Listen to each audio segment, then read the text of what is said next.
Student, आज हम देखेंगे क्लास 9th का एनुअल एग्जामिनेशन का हिंदी का सब्जेक्टिव क्वेश्चन। प्यारे बच्चों, तो प्लीज़ प्यारे बच्चों, हमारे मेहनत का फल यदि चैनल पर पहली बार तो चैनल को सब्सक्राइब कर उसे जरूर दीजिएगा। देखिएगा प्यारे बच्चों, एकदम ये प्रश्न गारंटी से आएगा प्यारे बच्चों कि भारत में पहली बार सिनेमा कब और कहाँ दिखाई गई। तो भारत में पहली बार सिनेमा 6 जुलाई 1896 ईस्वी को मुंबई में दिखाया गया। प्यारे बच्चों, आप लोग को इसके पात्र हैं वो उनकी पुत्री का क्या नाम है? तो मुंशी जी प्रेमचंद की प्रसिद्ध कहानी पूसा की रात के पात्र हैं और इनकी पुत्री का नाम गुल्ली है। प्यारे बच्चों, एकदम यही सब आएगा। अगला प्रश्न देखिएगा प्यारे बच्चों कि लाल पान की बेगम कहानी के कहानीकार और मुख्य पात्र कौन है? तो इसके कहानीकार कौन है प्यारे बच्चों? फणीश्वर नाथ रेणु। और मुख्य पात्र लाल पान की बेगम, रहमत मियाँ, सकीना और नायक हैं। प्यारे बच्चों, अगला प्रश्न देखिएगा प्यारे बच्चों, ये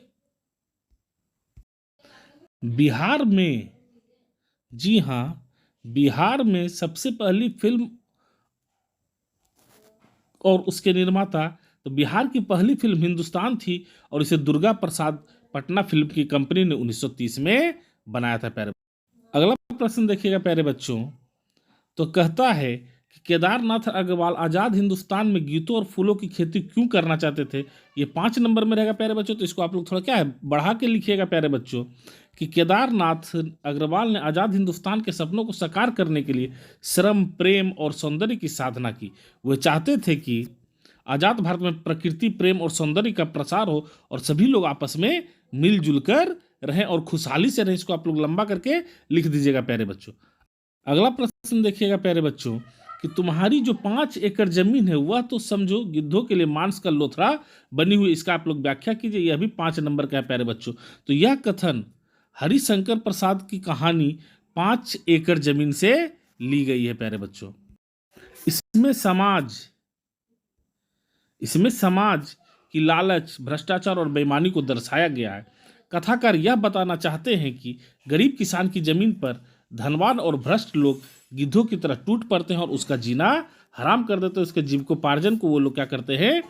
रोकने की कोशिश करते हैं और किसी न किसी तरह से सूद के जाल में उसको फंसाकर उसके खेत को हड़प लेते हैं। प्यारे बच्चों, आगे देखिएगा प्यारे बच्चों कि आप लोग को एक परोपकार, जी हाँ, परोपकार निबंध एक निश्चित रूप से आएगा ही आएगा प्यारे बच्चों। तो परोपकार जब कहेगा तो पहले बच्चों आप लोग इसको स्क्रीनशॉट ले लीजिए प्यारे बच्चों। बिल्कुल इसी तरह से लिखेंगे। प्रोराप एक सामाजिक भावना है, इसी के सहारे हमारा सामाजिक जीवन सुखी और सुरक्षित रहता है। परोपकार सर्वमंगल की भूमिका है। परिवार, समाज और राष्ट्र और विश्व के कल्याण के लिए स्व की बलि देना ही परोपकार का सुंदर लक्ष्य और पवित्र साधन है। परोपकार हेतु यह आवश्यक है कि व्यक्ति अपने में सामर्थ्य उत्पन्न कर ले और सामर्थ्य से त्याग और बलिदान की दीपक की तरह स्वयं नहीं जलता है जब तक वह दूसरों को आलोक नहीं दे। इसको स्क्रीनशॉट ले लीजिए प्यारे बच्चों। होता है तो चिट्टा बना के ले चले जाइए। बिल्कुल एकदम आएगा ही आएगा प्यारे बच्चों। और एक निबंध, ये 10 नंबर में आएगा प्यारे बच्चों। और एक आपको आएगा आवेदन पत्र, वह भी देखिएगा प्यारे बच्चों। कहता है एकदम इस तरह ये आवेदन पत्र आएगा ही आएगा कि छात्र कोष, जी हाँ, छात्र की आर्थिक सहायता करने या फिर छात्र कोष में मदद करने या फिर फीस माफ करने, यही मतलब यही आवेदन आएगा ही आएगा प्यारे बच्चों, या फिर शुल्क माफ करने के लिए। तो आप लोग को बिल्कुल इसी तरह से लिखना है प्यारे बच्चों कि सबसे शुरू में सेवा में श्रीमान प्रधानाचार्य महोदय, राजकीय +2 उच्च विद्यालय, जो आपके विद्यालय का नाम रहेगा, द्वारा में वर्ग शिक्षक विषय आर्थिक सहायता के सहयोग में या फिर छात्र कोष में मदद करने के संबंध में प्यारे बच्चों एकदम इसी तरह से लिखना है कि अपने निवेदन यह है कि मैं अपने विद्यालय की 9वीं कक्षा का छात्रा हूँ। मैं विद्यालय की परीक्षाओं में सदैव अच्छे अंकों से उत्तीर्ण होता रहा हूँ और पढ़ाई के साथ साथ विद्यालय में होने वाले प्राय सभी कार्यक्रमों में बढ़ चढ़ कर भाग लेता हूँ। परंतु श्रीमान, मैं एक अत्यंत निर्धन परिवार से संबंध रखता हूँ और जिससे मेरे परिवार की भरण पोषण भी सुचारू रूप से नहीं हो पाता है और परिवार मेरी पढ़ाई लिखाई का बोझ उठाने में पूर्णतः असमर्थ है। अतः श्रीमान से नम्र निवेदन है कि मेरा विद्यालय शुल्क क्षमा करने की कृपा करें। इसके लिए मैं आपका सदा आभारी रहूंगा प्यारे बच्चों। उसके बाद आपको क्या करना है प्यारे बच्चों? आपका आ गया पालक छात्र, नाम, कक्षा, दिनांक यहाँ पे लिख देना है प्यारे बच्चों। यदि चैनल पर अभी भी तो प्लीज़ प्यारे बच्चों चैनल को सब्सक्राइब जरूर कीजिए। धन्यवाद प्यारे बच्चों।